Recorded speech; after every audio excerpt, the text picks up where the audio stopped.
Good morning. Welcome to New Day Dairy and Read with the Cows for story time here in the barn. We are so glad that you have decided to join us this morning. As always, we are going to start our morning off with our song, and then we'll get to reading some books today. So join with me with my song, okay? Jingle bells, jingle bells, jingle all the way. Oh, what fun it is to read with the cows on Friday. Jingle bells, jingle all the way. Oh, what fun it is to read with the cows on Friday. Wonderful. I'm so glad that you've joined us today. If you have any questions about the cows or the farm, please feel free to ask those in the comments, and between books, we will try to answer those for you. We have two books today. We are going to start with Clack Ho Ho Ho, and then we are going to read Christmas Day in the morning after that. So we've got two books today for Read with the Cows here at New Day Dairy. Clack Ho Ho Ho. Snow is falling, lights twinkle, a few creatures are stirring. It's Christmas Eve. There is a jingle in the air, and Farmer Brown stops to listen. Santa is on his way.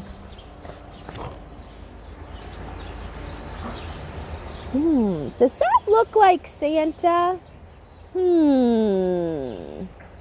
Not completely. There is a swooshing up above. Farmer Brown runs to the window. Santa is getting close.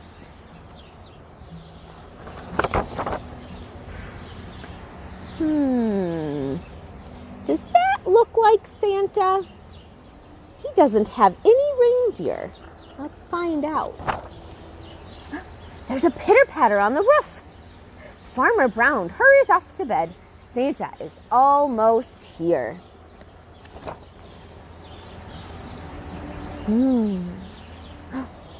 What do I spy?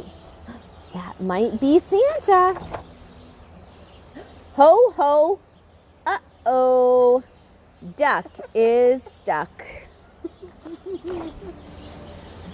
The sheep go up to unstuck duck. Ho, ho. Uh-oh. The sheep are stuck. The cows go up to unstuck duck. Ho, ho. Uh-oh. The cows are stuck. The pigs go up to unstuck duck. Ho, ho. Uh-oh. The pigs are stuck. They all go up to unstuck duck. Whoa, look at all of them climbing up to help unstuck duck.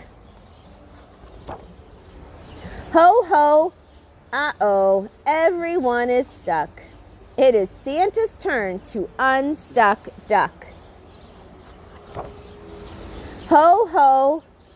Oh, no. Don't be silly. Santa would never get stuck.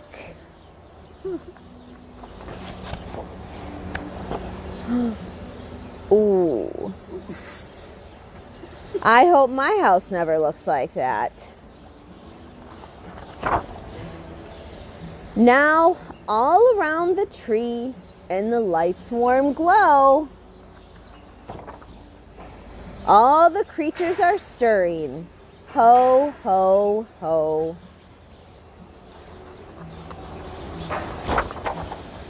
And there goes Santa off to his next stop. Well, even though we have chimneys here in the barn, they are not like the chimney that these guys all got stuck in.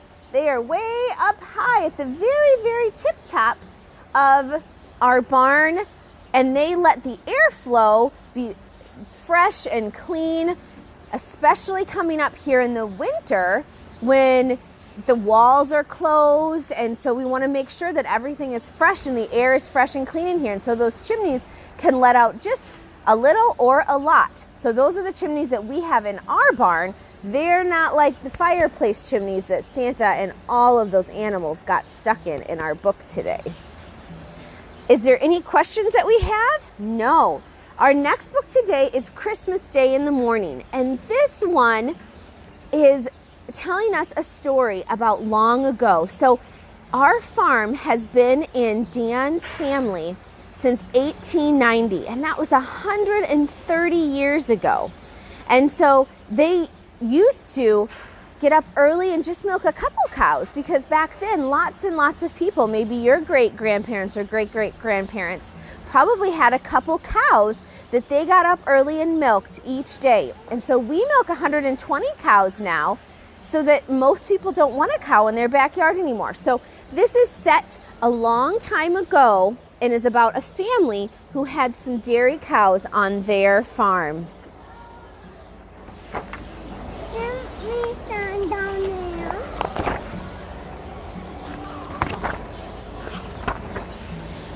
He waked suddenly and completely. It was 4 o'clock, the hour at which his father had always called him to get up and help with the milking. Strange how the habits of his youth clung to him still. 50 years ago, and his father had been dead for 30 years. Yet he waked at 4 o'clock in the morning. He had trained himself to turn over and go to sleep. But this morning, because it was Christmas, he did not try to sleep. He slipped back in time as he did so easily nowadays. He was 15 years old and still on his father's farm. He loved his father, and he had not known it until one day, a few days before Christmas, when he overheard what his father was saying to his mother. "Mary, I hate to call Rob early in the mornings. He's growing so fast and he needs a sleep. If you could see how he sleeps when I go in to wake him up, I wish I could manage alone." "Well, you can't, Adam," his mother's voice was brisk. "Besides, he isn't a child anymore. It's time he took his turn." "Yes," his father said slowly, "but I sure do hate to wake him." When he heard these words, something in him woke. His father loved him. He had never thought of it before, taking for granted the tie of their blood. Neither his father nor his mother talked about loving their children. They had no time for such things. There seemed to always be so much to do on the farm.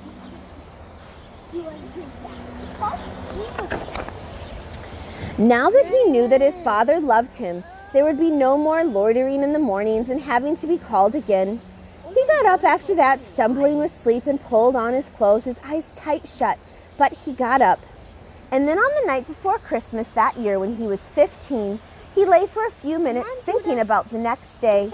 They were poor, and most of the excitement was in the turkey that they had raised themselves, and in the mince pies that his mother made. His sisters sewed presents, and his mother and father always bought something he needed. Not only a warm jacket maybe, but something more, such as a book.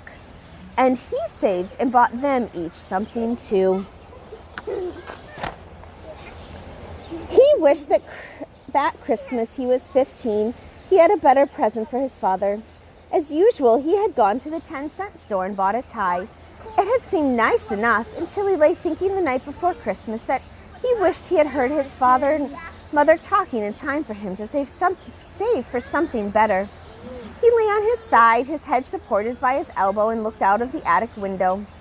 The stars were bright, much brighter than he ever remembered seeing them. And one was so bright he wondered if it were really the Star of Bethlehem. Dad, he had once asked when he was a tiny boy, "What is a stable?" "It's just a barn, just like ours," his father had replied. Then Jesus had been born in a barn. Into a barn the shepherds and the wise men had come, bringing their Christmas gifts. The thought struck him like a silver dagger.